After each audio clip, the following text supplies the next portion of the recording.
মালতীর বাবা মা ওকে ধার দেনা করে শহরে পাঠালো। শহরে যে মালতী বিউটিশিয়ানের কাজ শিখতে লাগলো। মেকআপ করা, প্যাক লাগানো, আবার মাসাজ করা, স্পা, এগুলো সবই ও শিখলো। তারপর একদিন ওর বাবা মাকে ফোন করলো, বাবা মা, আমার কাজ প্রায় শেষ হয়ে এসেছে, আমি কিছুদিনের মধ্যেই চলে আসছি। আচ্ছা ঠিক আছে, আমি তোর মাকে বলছি।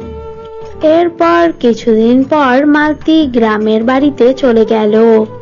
বাবা মা, আমি সব কিছু শিখে এসেছি, এখানেই আমি সবকিছু করব। তো তোর টাকা লাগবে না? হ্যাঁ, তোর টাকা লাগবে না?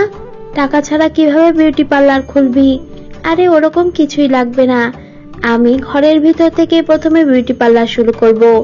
আর ফল ফ্রুট শাক সবজি অনেক কিছু দিয়েই অর্গানিক